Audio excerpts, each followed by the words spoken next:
Your mind and your life are always moving in the direction of your strongest thought. That's what we learned last Sunday at Westside Community Church. Hi, I'm Gabe Kolstad. This is Nancy Castile. Hi, everyone. And we're doing a little series here on the Midweek Motivation episode of the Westside podcast. We're talking about winning the war in your mind for 4 weeks worth, right? This is week 2. Yep. And today we want to kind of focus in on a specific niche of this kind of battle that we have. And I think we want to do a couple of things today. We want to talk a little bit about that relationship that you introduced last week between our brains and our bodies. Mm-hmm. But also we want to get into how do you handle a mental funk? I mean, I think I know so many people. I don't know. I'm sure you do. Nancy's a psychologist and a coach. You're probably constantly talking to people who are in a mental funk. Sure. And not that everybody is, but I mean, we all go through that, right? Absolutely. And so we're going to get to that, as well as a little bit about our brain's wiring, and then how do we kind of redo what our mind is doing. So Nancy, thanks for joining me today. It's always good to be here. And thanks for coming back. If you haven't had a chance to go and listen to the first part of the series, I would highly suggest you do that.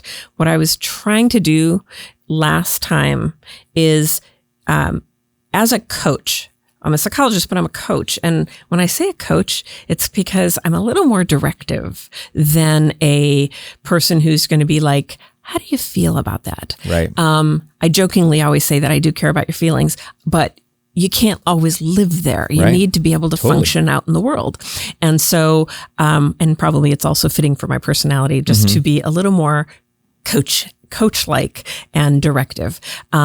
So last time, what I would love to see is that at the end of this four-part series, that you have some real solid tools to be able to understand yourself and be able to make change. So last time we talked about the fact that the mind, the body, and the brain, or the embodied brain, and relationships are all intertwined, and that makes up the human experience. And so when we think about, again, just to refresh, we talk about the information and energy flow within us, and the information and energy flow between us. Okay. Within us is the embodied brain. We're sending messages to the body all the time, and we're also getting feedback. Whether it's from our stomach, if it's from a hurt leg, if it's from all sorts of things. So we are dealing with that loop, and we're also dealing with the loop of an interaction with others. And which, if you put them both together, that's pretty complicated. No wonder we get confused sometimes, right? Absolutely. Absolutely. But it's complicated. But then if you really, so if I could really instill in you to keep in mind the energy and information flow within and between. That's where, if you can boil it down to that, that's where you get a really good launch pad for being able to understand that you have the ability to change how your brain and your mind are going. It's like if you feel like they are just cascading down like a big hill and, oh my gosh, can't stop it. Well, if we are paying attention to that energy and information flow here and the energy and information flow here, we can stop it because we can understand what we're doing and make change. Yeah, that's so good. Speaking of that, there's something I want to ask you about in just a couple of minutes about strongholds. And you and I were speaking a little earlier about it. So I want to get to that. But can I ask you a question real quick? Yes. Okay. So you're probably in a place where you've dealt with this at some point in time, but let's say you're in a mental funk. I mean, like, raise your hand if you've been through a mental funk lately. Yeah. I mean, we all go through it, but how do you respond to that? Do you go, I got to check myself into the psych ward. I got to read another book. What's the first step you would recommend if you're finding yourself battling things that are brand new to you? And all of a sudden you're like, who am I? What's going on in my life? Well, and so you're really talking about like, if you've been kind of moving through life and this is who you are. And then all of a sudden you find that you're change. Just in if you're not in a good place and you don't have the same zest you used to have, or you don't have the same fire, you don't have the same interests, that kind of thing. You know, a lot of times people will will go straight to the idea, gosh, I wonder if I'm depressed. Yes. You know, and one of the things which I often will step back to when I work with people is say, hey, when was the last time you went to the doctor? Okay. You know, because again, let's think about the energy and information flow within us. Well, it's not like our personalities are just going to change overnight, you know. So if we were really energetic and involved and social and stuff, and all of a sudden we're finding that we're isolating more or we're not as interested in stuff, I would say first thing you want to think about, what is affecting that energy and information flow within us? Is it, what am I eating?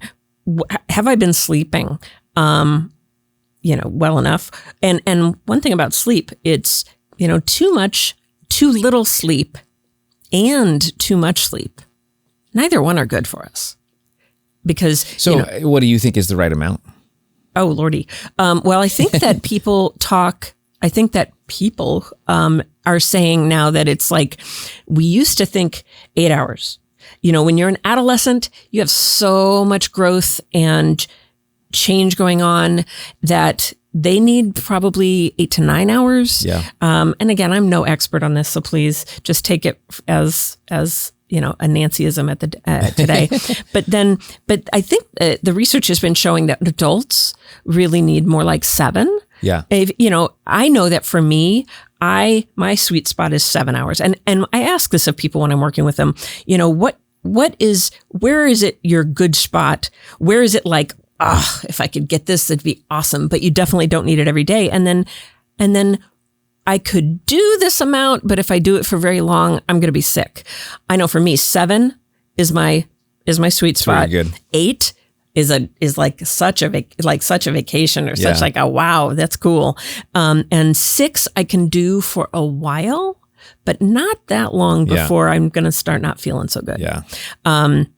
So that's an important thing. Think about that. Sure. How much sleep? Actually take some time and think about that, and then be purposeful. If I got to get up at this time in the morning, well, then I got to get my butt in bed by this time at night. Yeah. Can I add a quick thing I'm learning? Absolutely. Here's something I've been practicing. I've learned it from a coach, and it's 3-2-1. 3 hours before bed, don't eat. 2 hours before bed, don't work. 1 hour before bed, no screens. And just the idea of winding down. Yeah, I'm failing miserably at that. Me too. But the days I do it's a good goal. Yeah, it's a great goal. The days I do it well, so I feel 3 no hours work. before bed, no food. No food. 2 hours before bed, no work. Can you imagine? 1 hour before bed, no screens. No screens. Okay, so let's think just for half a second about a high schooler. Yeah. Oh my gosh. Because you get up, you go to school all day. If you do sports or anything, you work after school or anything like that, you then get home later and then you've got your homework to do. And I'm sorry, but I doubt those things are happening. I know.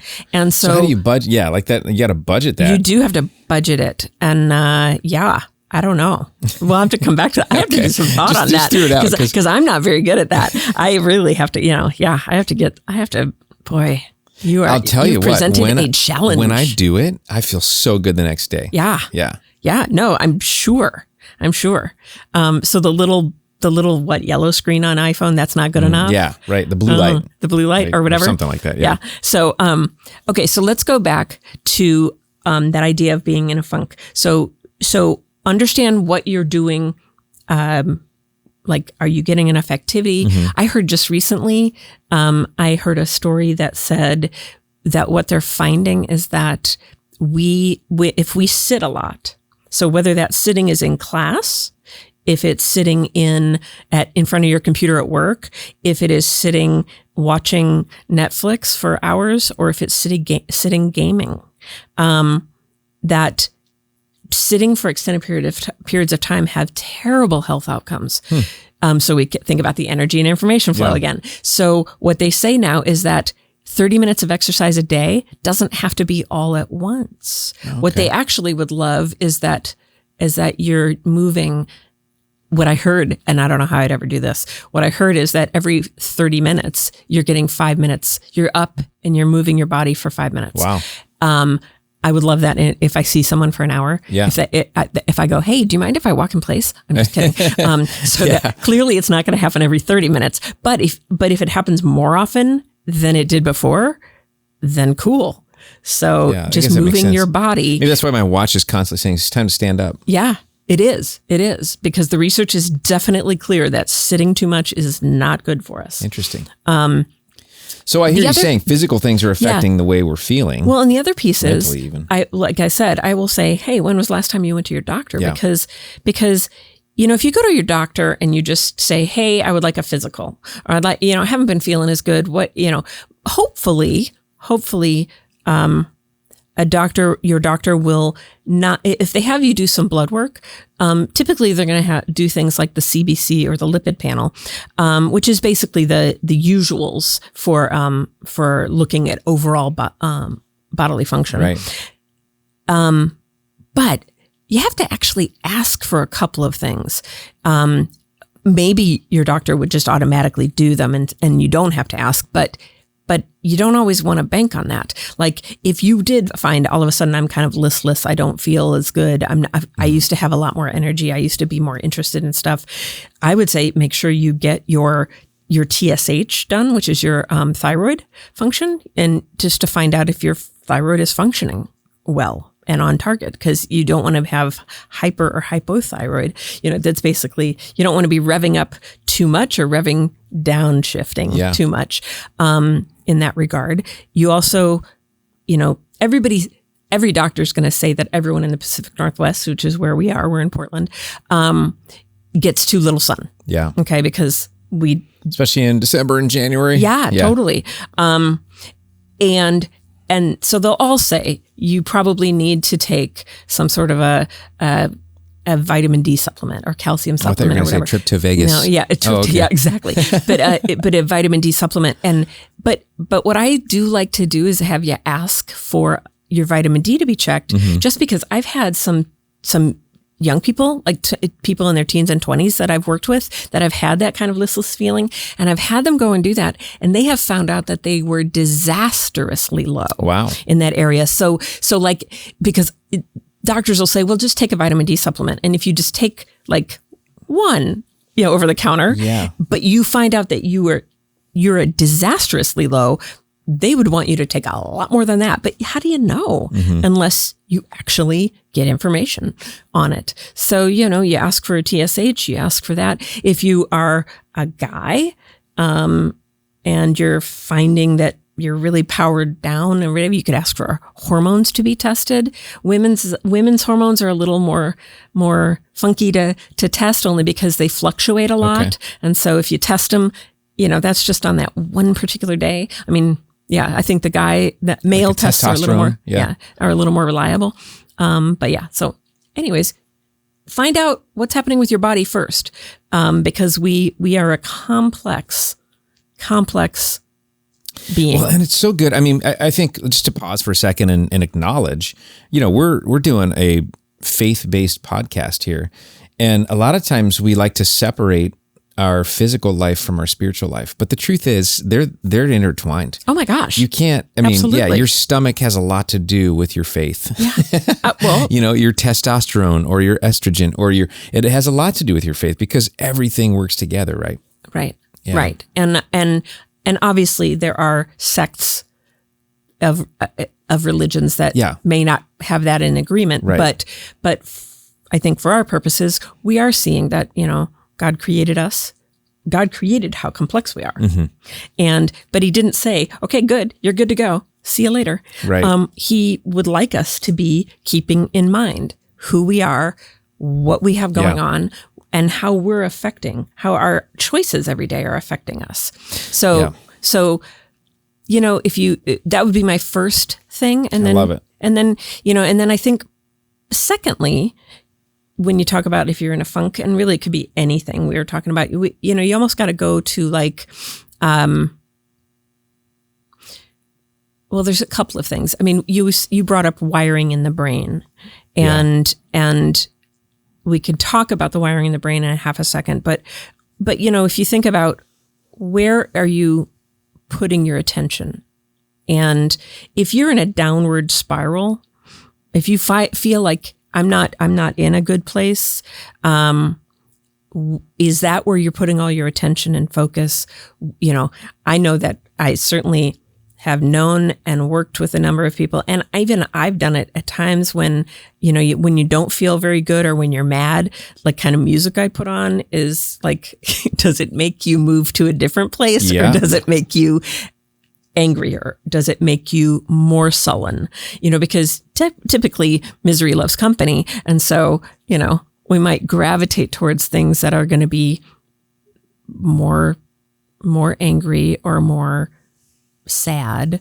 And if we don't want to stay there, then let's think about where are we putting our attention? Yeah, that's so good. I mean, I think we share a goal. You're hoping in this 4-session series that people can grasp a real agency to direct their mind. Absolutely. And one of the things I want to hope we accomplish along with that is that there's this sense of stewardship, that we are responsible to do this, that this is our great God-given assignment, is to master our own mind and then direct our own lives. Well, and think about it. I mean, and it's not just this idea that, we are the stewards of our own lives. We also are constantly in interaction with other people, or even if you're not, and there's probably a whole host of problems that go along with it if you're not, but we can talk about those eventually, that we have roles that we play.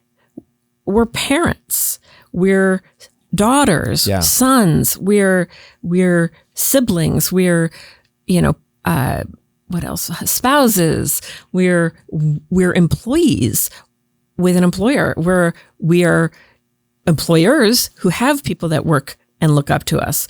We have neighbors, we have parishioners. I mean, other congregants that go to church with us. We have people in our lives all over the place. So if we are not saying, we're stewards of our own understanding of our bodies and our brains so that we can be available and help others. And, what are we called to do?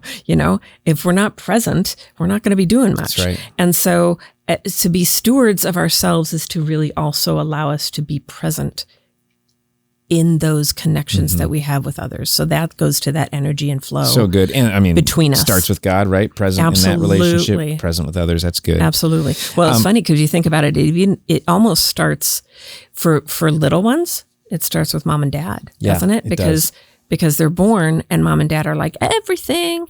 And, so we really have to protect that first year or two. Yeah. We know so much now in research about what happens with that brain development in the first year or two. If a child is raised where there's security and there is calmness, versus a lot of strife, a lot of hectic stuff, a lot of negativity, hopefully not, but abuse of just things like that disrupt how things are wired.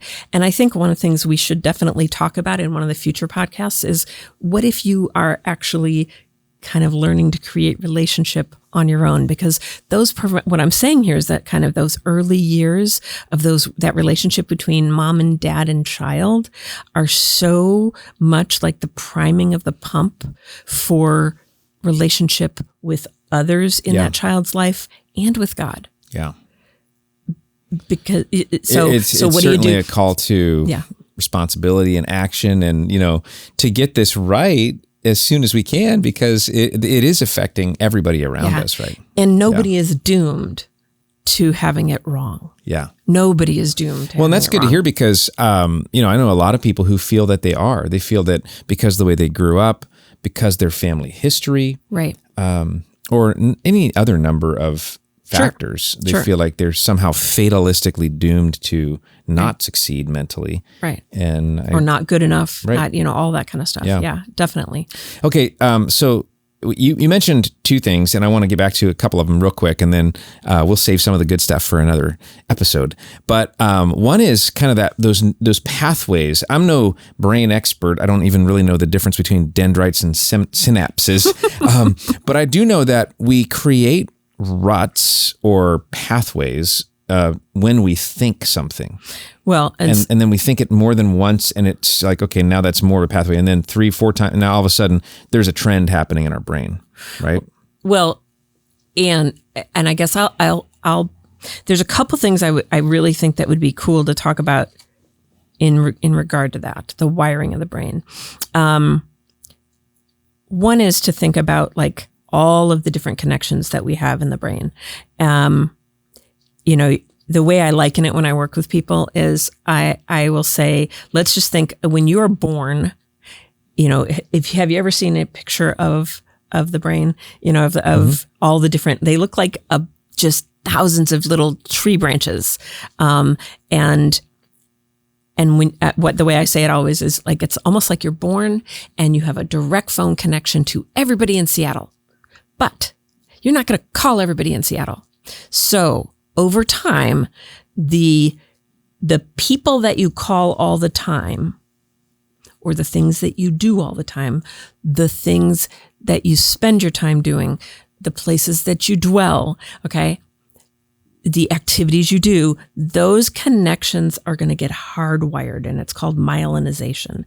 Those connections get myelinized, so they are bulletproof, and we can build off of them. The people you don't call all the time up in Seattle are the connections that will go away. And that's called selective pruning. And pruning, kind of like, because it looks like tree branches. So throughout our lives, but mostly around the age of 2 and 14, not surprising that we talk about the terrible twos and we talk about the beginnings of adolescence as being tougher times, because we're also going through the biggest periods of selective pruning. So the things you don't do much at all, if at all, those connections are going to go away. Interesting. You are not going to then be able to build off of them. So I always say, like, to my students, who are going like, this is the stupidest assignment ever. Now, granted, I'm not going to say that every assignment somebody's asked to do is like great, because some are kind of dumb sometimes, but the vast majority are absolutely 100% looking to myelinize connections that you can then build off of. Even if you go, when am I ever, everybody's always said, when am I ever going to use this? Yeah. I don't know anybody who hasn't said that at one point when they were doing school in some way. But what the goal is to actually build those connections so you can build off of them. So in knowing that, then I say, where are you spending, what connections are you hardwiring today? Are you hardwiring your ability to, and I don't mean to pick on gamers, I'm not trying to do that, but are you hardwiring your gaming ability? Are you hardwiring your relationships? What are you hardwiring today? And think about it, I guess, in the context of what do you want to do tomorrow? Or what do you want to have when you get older? So if you want to have a good relationship with somebody as you get older, you want to have peace, you want to have, are you cultivating that today? Are you doing things that will help you to be able to have that opening to do that stuff later in life? Like, so if you want to have a great relationship, are you working on communicating with people? Are you working on eye contact so that you actually see them when you walk down a hall? I can't tell you how many times I've had somebody say, like, people don't respond to me. Nobody really likes me. And I'll be like, where are your eyes when you walk through the halls? And they'll be like, I don't look at anyone, I look down. And I'm like, wait, so how do you really know who is, and that can be in a mall, that can be in the grocery store, and anything like that, or people be like, nobody notices me. But more often than not, the people that are telling me nobody notices me aren't looking up. They aren't looking at where people are looking. So they don't know when people are noticing them. So what are you hardwiring? Just, give it some thought. Why? Because if we give it thought, that's when we can make change. Yeah, that's so good. Okay, I think we're going to push pause right there. Totally. Because my brain already hurts a little bit from our conversation today. But I do want to remind everybody that the Bible says in Romans 12:2 that we should let God change us into a brand new person by changing the way we think. Nice. And so it is possible, right? And that's the beautiful good news about this series is we're talking about how you can change these ruts, by just directing your thinking into a new path. Yep. The things, I love that. What you want to happen more tomorrow. Yep. Think about that today. And then that's going to sort of predict your future, right? Yep. So thanks for sticking in here with us through this a little bit cerebral talk on winning the war in your mind. And we've got 2 more sessions, so we hope you'll stick with us. We want to encourage you to subscribe and share this content, this channel, this information, and then also to pop by a Westside service because we're in a series about winning the war in your minds, and you can find out more at westsidecommunitychurch.com. We'd love to see you in person or online. Hope to see you soon.